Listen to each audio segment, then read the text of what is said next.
Plenty of teams making moves as the URC returns. My name is Mark. Let's talk rugby.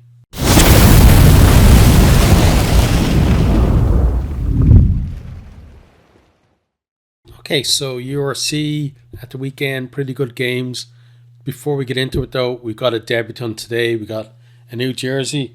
Got my, let me bring it up a little bit. Got my Edinburgh jersey here. So I've had it for a while. Just look for, waiting for Edinburgh really to produce a decent result. So I could put it on. It was a toss up, between them and a few others. Cardiff as well doing pretty good this weekend. But, it was time to get, Edinburgh on there, especially when you see their scoreline. Definitely deserve it. But we're going to go down briefly through, well, not too brief, a few minutes on each of the games, talk about where I think the teams are at the minute, and then we'll have a look at the table when we're done. So I'm going to start with the Friday night game, starting with Glasgow 17, Scarlets 15. So Johan Lloyd opens the scoring from the tee for the Scarlets. Then they go to the corner from penalty. Van der Merwe finds his man. They set up the maul, and Glasgow can't prevent them driving over. MacLeod is the score. Conversion is missed and actually just hit the outside of the post. We then have a team out check, and Hepburn goes to the bin for a high tackle. Glasgow then, they're camped at the line. Matthews forces his way over to score. That guy, he's just a try machine, isn't he? Conversion then makes it a 1 point game. Scarlets worked into 22 early in the second half, sucking that defence. They're in the shadow of the post. Then nice hands puts Nicholas through a gap and over to score. It was one of those ones where, there were still numbers out there for Glasgow, but the hands and then just the movement from Nicholas as well, and the line he took just meant he was able to get through there. And Glasgow, although they had numbers out there, they had to number up against the attackers as well. So there was enough of a gap for him to go through. Converted for 15 points to 7. Glasgow then, they're pounding away at the line. And this time, Venter gets over. Conversion makes it a 1 point game. Then they move it into 22, looking to release Rowe on the left, but the move breaks down. We come back for a penalty, and Weir lands what proves to be the actual winning penalty of the game. Blair Murray goes then on a jinking run over halfway. Miller comes in for Glasgow at the breakdown. He's told to leave it, but it's just too tempting, and he concedes a penalty as he picks the ball up. Johan Lloyd, he has a chance to put Scarlets back in front, but he pulls that kick left and wide. In fairness, a pretty tough kick to get, though. It wasn't one of those where you would expect him to get it. It was one of those ones that if he landed it, it would have been a dream kick, really. So no shame in him missing that, and good on Scarlets as well for creating that chance. Then with the clock in the red, Scarlets looking to force a penalty. Orlando drop goal to win it. Lloyd then back in the pocket. Seems a bit desperate though at this stage. They don't seem close enough, and he gets charged down anyway. And that's that. That's the game done. Glasgow, I think the players, at the end, they looked a mixture of relieved and delighted. At the end of this one, getting out with that win. It's another tick on the win column for the defending champions, but you feel, that they're going to have to lift their game going into the Champions Cup if they're going to be competitive there. Scarlets, they were very competitive in this one. Led for most of the game, had chances to win it, but they weren't getting themselves in those positions at all last year. So, progress definitely from them, but more to come. Next time we have the other Friday night game, Ulster 20, Leinster 27. So Ulster, very slick move, nice hands. They go wide where there's space to exploit, and Carson has the pace to finish in the right hand corner. Doak adds the extras from out wide. Leinster then with a dominant 5 metre scrum in the shadow of the post. McGrath snipes over to score. Ross Byrne adds the extras to tie it up. We then have a team mode check that leads to Brian Deeney going to the bin for a head-on-head challenge, mitigated by a late change in direction. Doak puts Ulster back in front with the penalty. Ross Byrne then lads a penalty to bring Leinster back level, and then Doak gives Ulster the halftime lead from the tee. We then have another Timo check for a high hit. This not to start the second half. And now Nick Timoney goes to the bin. Leinster, they're on the line. They go to the backs and Larmer steps his way over to score. You know just how elusive that guy is. You know, very hard to stop him once he gets a little bit, a little bit of space and gets those feet moving. And now Leinster lead. Ulster do well to keep the ball alive close to the Leinster line before Carson gets over for a second and Ulster are back in front. Leinster then attacking again and spread it close to the Ulster line, and Ulster just run out of defenders. That allows Jimmy O'Brien to stroll over to score. Leinster then go to the corner from a penalty, go to the tail before, it's one of those ones where it's caught at the tail and then it's kind of popped down to another pod, and that pod mauls it forward, and one or two backs I think come in as well. They get over and it's Culhane is to score, and then that was the final score of the game. Ulster, they did the league double over Leinster last year, and they had the noses in front at times in this one, but they couldn't really muster the finish to avenge that quarter-final defeat from last year. Leinster, they may be missing a big chunk of their first 23, but they still had, too much quality to call on, really. And, they're looking, I think, better in these games than they did last season and probably the season before as well. Excuse me. But there's still plenty of tests to come for them, especially now with Champions Cup starting up. We saw last year how they kind of struggled in terms of trying to get that balance between keeping players fresh for Champions Cup, but making sure that they had a strong enough team in the URC as well. So we'll have to see how they go from there. But for now, doing pretty well. Next time it was Sharks 21, Stormers 15. So Sharks, they drive a maul deep into the Stormers 22. They then spread it. Fassi carries well. He's just such a great player. Before finding Hooker, who stepped back inside and gets over to score. Really nice finish from him as well. He had a lot to do, and he did it really well. Sharks then work it up within a metre or two of the line. Then Khaleesi comes on a nice line, rides a tackle while selling a dummy at the same time, and he goes over to score. Sharks are in control. Fernberg and Gamazuli then lands like just a long, monster range drop goal, just inside the half to get Stormers on the board. Then Ruan Nell finds himself in the bin just before the break. Not sure exactly what happened because they didn't show it in the highlights that I watched. They just showed him sitting in the bin. Then Stormers strikes next despite having that man less. Hallant, clever little grubber kick out wide from him. Zas gets to the ball first and he's over to score. I really like Hallant as a player. He's got that pace, he's got the passing ability, and he's got the smarts in the kicking game as well. To just keep the defenders guessing. Then Essa Hazen breaks out on the left, pass it back inside to Chutuka. He passes the bases to no one. Looks like the move is breaking down, but Richardson keeps it alive.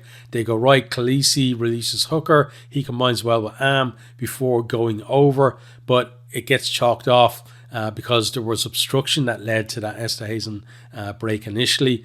Sharks, though, they keep coming forward, and then Esterhazen gets over himself from close range.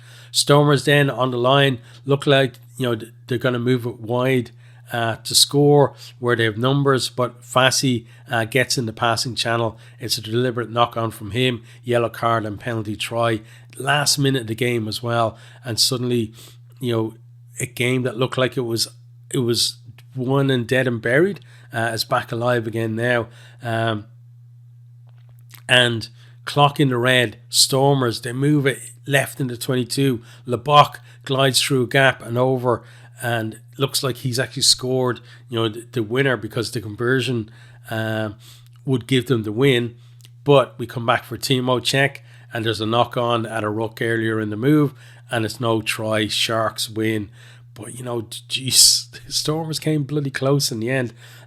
Sharks, look comfortable for much of the game, but almost threw it away in that final minute. 1 minute to go, and, the fact that it was a penalty try and a yellow card, meant the Stormers really did have a chance there. And then, almost, but for a Stormers mistake, they would have lost the game. But I have to say, the taste of success that they had last year seems to have motivated them to improve in the league this year, at least. Even though it's one that maybe they should have lost. Well, first of all, they should have won it because they were doing so well. They should have closed the game out. But then they could have lost it in the end. But a win is a win. Stormers could have snatched that to death. Did well to take the chances that they were given, and definitely deserved the losing bonus point out of this. But we're used to them being far more competitive in the league than they have been this season. Last year they started poorly and they came back very strongly in the second half of the season, and at this stage you're thinking they're probably going to have to do something similar again this year, because they just have not been on it at all, at least for stretches this year. Next game we have Cardiff 31, Dragons 23. So Callum Sheedy splits the post with a penalty to get Cardiff off the mark. Dragons then hit back with 3 penalties to give themselves a 6-point lead. Then Mann drives over from close range. Sheedy converts from out wide, and Cardiff are just about in front. Cardiff then on a warning, and McNally, he goes to the bin. Coughlin then infringes close to his own line, and he goes to the bin as well. Both teams now temporarily down to 14. Cardiff, they strike immediately, suck in the defence, go out wide. Miller, I thought he did really well to pick the ball up from around his bootlaces, and then cuts back inside and over to score. And Cardiff almost made an absolute mess of that as well. And he really created that try, but it should have been a lot easier than it was. Then we have a quick tap from a scrum free that releases Josh Adams back after a long layoff. He makes some good ground, finds Winnett, and Winnett puts Sheedy over to score. And from here then, well-worked move from a 5-metre tap, and Lilo over for the bonus point try. Cardiff with a very healthy lead at this stage. But then Morgan Lloyd, he sells a dummy and darts over to score for the Dragons as they, looking for some kind of response. Up to that point, they only had those 3 penalties from the first half. Then they're camped on the line before, who is it? Sueli, right? Forces his way over, and, they're back within 8 points, but they just couldn't find another score to get that losing bonus point. Cardiff, they took the chance as well, built a lead, but they're going to be, I'd say they'd be a little disappointed about how they allowed Dragons to come back into it, at the end there. But still, on a good vein of form at the minute. Dragons, again, more dogged than they were last season, but they need to be picking up more match points, and they're just not doing that at the minute. Next time we have Connacht 14, Bulls 28.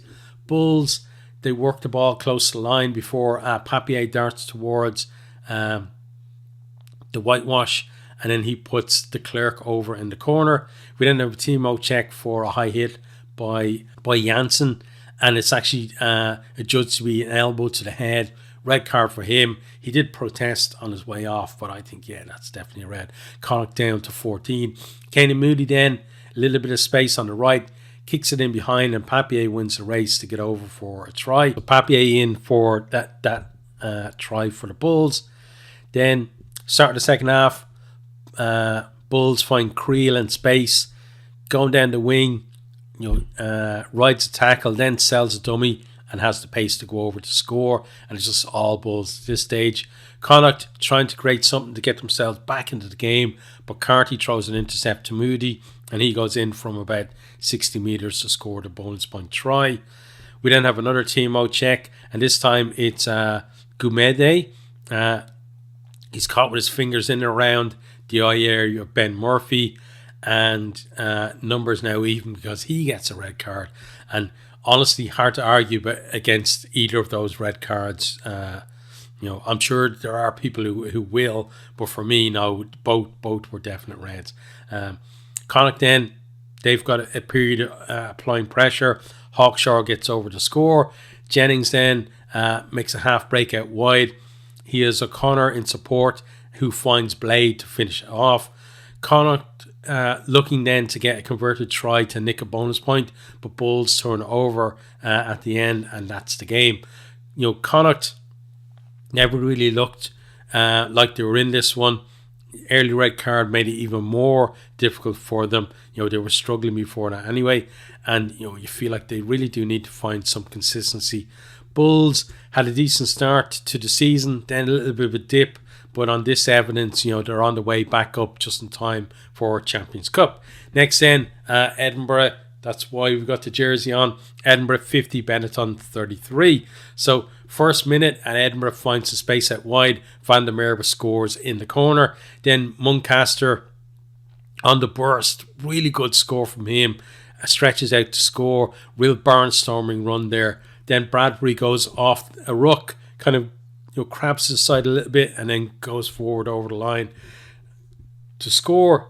He then gets a second after Benetton mess up a defensive 5-metre line out, and Edinburgh already with the bonus point wrapped up well before half time. Then we have Tighthead Hill gathers a loose ball and goes over from 50 metres out. Nice little skip as well to avoid a tackle on his way to the line. One of those is where he's going to be dining out on that for years to come. Benetton then finally get a score, and Smith holds the cover before putting Odogwu over in the corner. That was at the start of the second half. Creevy then forces his way over from close range, and Benetton, they're looking to make this second half a bit more competitive. So 2 early tries, a good start from them, and then Creevy repeats that trick a few minutes later. Price then with a lovely reverse pass to Darcy Graham, who dances close to the line before offloading back to Price, who scores. Really well worked between the two of them. Then Issacore over from close range. Benetton now have a bonus point of their own. And then Fekitoa, nice step from him, and Benetton get their 5th try, and they're back within the converted try. And you didn't see that coming at all. With, 35-0 at half time or something like that. Venter then has a try chalked off for going twice. It's one of those ones where he's on the ground and you can see him kind of edging a bit forward, and then goes to place it, but rightly chalked off, I felt. Muncaster though, does get over for them. He forces his way over, and Edinburgh, having to really dig deep to secure a victory that they should have already had in the bag. Then lovely stepping from Graham at the net, and that leads to the penalty that brings up 50. So Edinburgh is so comfortable at half time. Then they allowed Benetton back into the game and made it really difficult for themselves, and a bit of a kind of a microcosm of how they've been the last few seasons. Some good performances, and then they kind of ruin it then with some really subpar stuff as well. So hopefully first of all, the jersey is going to give them that touch of luck that it seems to have given other teams recently. But I want to see Edinburgh doing well. The problem with me though is I want to see all the teams do well, and not all the teams can do well. For one team to do well, another team has to do badly, unfortunately. But we're going into Europe now, so it means that potentially all the URC teams can do well. They won't, but I can still hope. Then Benetton, dead and buried at half-time, showed real character to fight back, winning 7 points. I wish that the Italian team that a lot of these players are in had shown that kind of character, in some of the games, especially that game against Argentina in November. But got themselves back within 7 points. But then it felt like all the effort, they were gassed in, they were out of steam. But still more hard work needed from them, I think, to get their season back on track. We're used to them now being a lot higher up the table, a lot more competitive. So, it's I wouldn't say a shock, but it's kind of a throwback to the bad old days for Benetton, really, the way they've been this season. Next time we have Munster 17, the Lions 10. So Munster, they work it within 10 metres in the tight before spreading it. Abraham's very elusive and gets over. Does really well as well to get the ball down to score the opener. Munster then running in their own half, but it looks very laboured. Nankinville goes into the contact, ball spill forward, and then the Lions pounce. Van Wyk, the guy, this, you have to watch this try. Like, if you don't watch anything else from this weekend, watch this try, okay? So the guy steps a few people, and you think, okay, yeah, that's not a bad run. You think, well, there's too many defenders. Somebody's going to get him eventually. But then he bumps off a tackle from Haley and then steps a few more and grounds it on the line. Brilliant, brilliant solo effort from him. Then Munster, they're into the side, and Woolhuter lands a penalty to put the Lions in front. Then Munster on turnover ball initially look like they're not really going anywhere. It looks very much like a lot of Munster attacks this year, where it feels like they haven't quite, worked out their system in attack and got it really running for them. But then they do find space on the right, and out there as well, Woolhunter was being treated, so they do have an extra man. Abrahams, he gets into a nice channel, carries well, and then he feeds Daly, who's just on the pitch, to finish. And then Munster now in front, and then they go on from there. Kendallin forces way over for Munster's third try, and what would be the final score of the game. So Munster still not looking particularly fluent, but given all the upheaval, they'll definitely take a win against a Lions team who've been flying this season. Now Munster really have to get things together for their Champions Cup campaign. Lions, had the lead, but they just couldn't produce the response, when Munster got themselves ahead in that second half. Still, they've been impressive so far this season, and you wouldn't back against them, honestly, for emulating the Sharks in the Challenge Cup this year if they can keep it up. Next time we have the final game of the weekend. It was Zebre 22, Ospreys 17. So first off, nice hands from Zebre, and create space on the left. They get Jesse out there, and he goes over in the corner in the opening minutes. Ospreys then camped on the line, penalty advantage, but they fling it wide, and Kasende dives over to score. And also for both of those tries, both scored out wide, but two, for the two kickers, two brilliant touchline conversions as well. Zebre then once again creates space out on the left in the 22. Ospreys, they're drifting to cover that break because they know what happened the last time when Jesse got in. So this time, Priscantelli just dabs a grubber in behind on the angle, and Jesse is there to gather and score. And he did really well too, because they had a team check to make sure he kind of flirted with the touchline before he caught the ball, and then he had to stretch as well to gather the ball. But he did it all, really well, and got his team's second try, and his second try as well.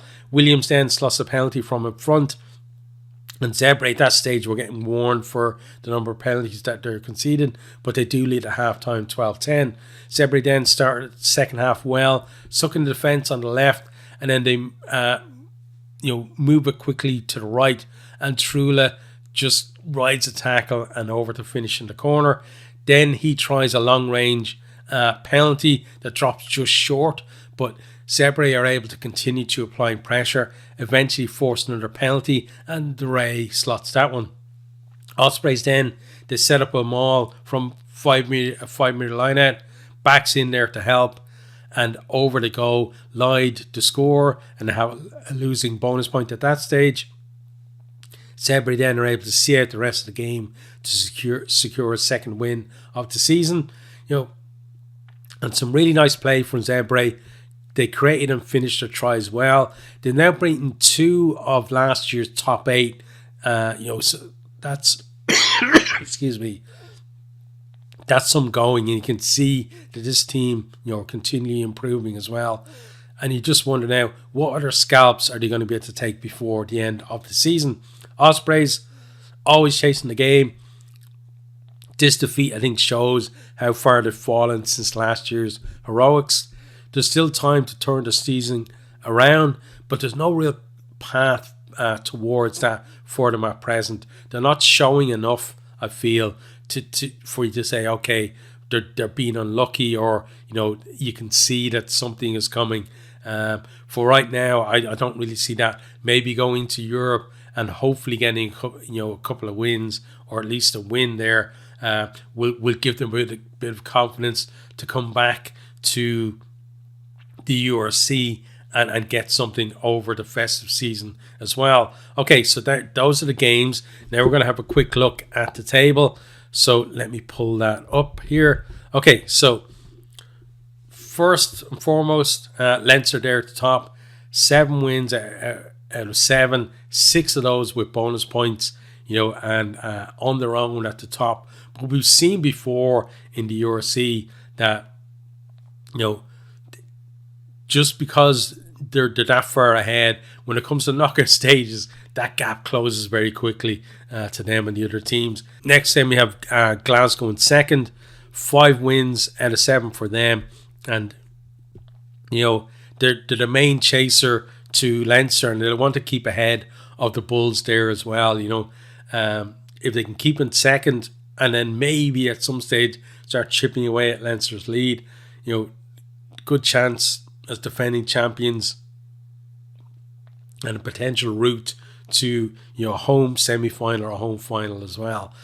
Bulls then in third place. Such a consistent team in this championship. They're always up there in the top, like 3 or 4 teams, and they're probably, if you look at the teams who haven't won the URC so far, themselves and Leinster are the 2 that really stand out. Next time we have Cardiff in 4th place there, doing really well. 4 wins out of 7 for them. Oh, I forgot to mention, well, Bulls obviously still have that game in hand as well, so potentially they could leapfrog Glasgow, when they play that, but that won't be until the Six Nations. Things might be different by then. But yeah, Cardiff, 4 wins out of 7. People will say, oh, well, those wins are against Zebre and other Welsh teams and blah, blah, blah. But my point on that is Cardiff have been playing, it's not anything new that they get to play a lot of Welsh teams, because they're in their conference, if you like. So even though it has been against those teams, they still look good against the other teams in the league as well. So I think they're there on merit, definitely. Want to see them staying there, at least staying in the top 8 as well. Again, for me, we need a competitive league with everybody being competitive. All the other nations have stepped up their game, and now finally it feels like the Welsh teams are beginning to step up their game. There's still more to come from all these Welsh teams, though, and excuse me. And I'm really looking forward to seeing Welsh teams being competitive, getting to semi-finals or finals, or lifting the trophy or whatever. And hopefully, this Cardiff team, like Ospreys last year, can be a standard bearer for them in that regard. Next then we have the Lions in 5th place. They've had an excellent start to the season as well. Again, they're another team with a game in hand. But you talk about all these, South African teams with games in hand in the top, 3 of them in the top 8. But they're going to be playing each other, so not everyone's going to, benefit from that in the end. But still, had a really good start to the season. Dropped a little bit now, dropped a couple of games against Irish provinces, but still, they played some really impressive rugby, and you feel like, they just need to continue that, to sustain that, get themselves back into that winning mentality, and these guys are going to be there or thereabouts come the end. Next time we have the Sharks in 6th, also on 19 points, same as the Lions. And, I talked about it before. Last year, absolutely abject in the league. Looked like they didn't care. I'm not accusing the players of not caring. I'm saying they looked like they didn't care about the URC last year. Put everything into their Challenge Cup run. But, no team of players goes out thinking that they want to lose. They're out there giving their best, but it wasn't happening for them. This year looks so much better, and they're deservedly up there, at the pointy end of the table, but got to sustain that through the rest of the year. And now with Champions Cup and the URC to juggle, how are they going to do, when they've got to go deeper into the squad?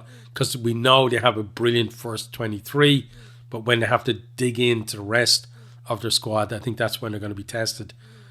Next then, we've got Edinburgh. Again, got to represent with the jersey.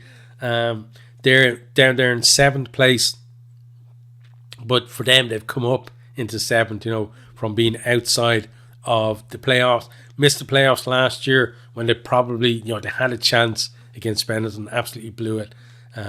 Now you feel like they've got to, they can't be doing this whole up and down thing. Very similar to Connacht, really, in 8th place. These two teams, just, for the supporters, just go on a good run, and give your supporters a break from the heartache of this up and down roller coaster all the time, so Connacht exactly the same as them in 8th place, really. Then they get the Scarlets in 9th. So much better than last year. And, even at this stage last year, you thought that, okay, Scarlets are out of it. They're down the bottom there. You felt like they were kind of, dueling with Zebre and Dragons in that kind of bottom area of the table. And I think Sharks were down there at that stage as well.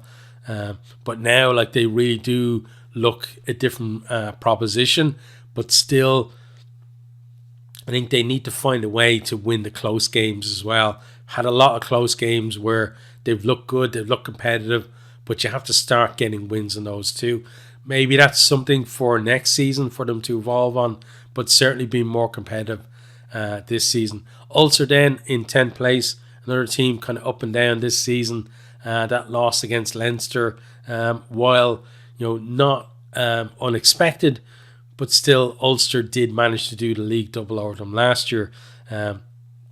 Munster then in 11th, actually starting to move their way up the league after a very poor start to the season. Still in shock, honestly, about the fact head coach gone, like the head coach who won the league 2 seasons ago. It's just crazy. And then the forwards coach left a week or 2 ago as well, so definitely not all right there, but at least they got the win. But you can see with their position in the league, one win isn't going to be enough. They're going to have to go on a run now. But we've got a break for Champions Cup, so they're going to have to go and run in there and then continue that momentum over Christmas. Then Benetton, another team who slipped down from last year, and it's kind of difficult with them because they've had good performances this season, but they haven't had that decent run that they really need. Same with the Stormers as well, 2 up and down. They had that chance to beat the Sharks, but I think they probably deserved, honestly, to lose the game. Sharks almost threw it away, really. But yeah, Stormers down there in 13th on 11 points. Then Ospreys, same amount of points then in 14th. Another team, who were down on last year. And if you look at it, from 10th down to 14th, so 5 teams, Ulster, Munster, Benetton, Stormers and Ospreys, those 5 teams made the top 8, made the playoffs last year. So if you're a team in that top 8, you're looking at that group of teams and probably thinking, at least two of them are probably going to make the playoffs. So we need to be getting ourselves higher up the table, so that we're not the ones who have to drop out to make room for them. Next in, we have Zebre in 15th place, off the bottom of the table. Absolutely amazing with that win over Ospreys. Because of points difference, it wasn't enough for them to leapfrog Ospreys. But if they can pick up another match point before Ospreys do, then they will leapfrog them. So absolutely amazing from them to be off the bottom. Dragons, again, looking more competitive, but they're not picking up those match points that Zebre are at this point. Both of them had kind of early-ish wins and decent wins as well. I think Dragons beat Ospreys and Zebre had that win against Munster earlier on in the season. And then we were talking about, can either of them kick on from there? Zebre have done that to get a second win. I know you think, 2 wins. Like, if they end up winning only 2 wins out of the whole season, it doesn't sound brilliant. But you have to look at it in context of where Zebre have been and that journey that they're on. You can see that they're improving. With Dragons, it's kind of different. You can see there's improvement and then improvement and backwards. I feel like Dragons need to be doing what Zebre are doing as well in getting those results. And maybe come the end of the season they will, but at this stage they're not. So Dragons there at the foot of the table. Okay, so that is the end of this one. We will have previews for Champions Cup, Challenge Cup, and maybe some select games for for those as well. And we'll have reviews for any games that I can actually get to watch over the weekend as well. I'm not sure with work and stuff, which ones I'm going to get to watch yet, but wherever I do, I will review. And then we'll have kind of reviews of the games over the weekend as well. Kind of similar format to this, maybe not as much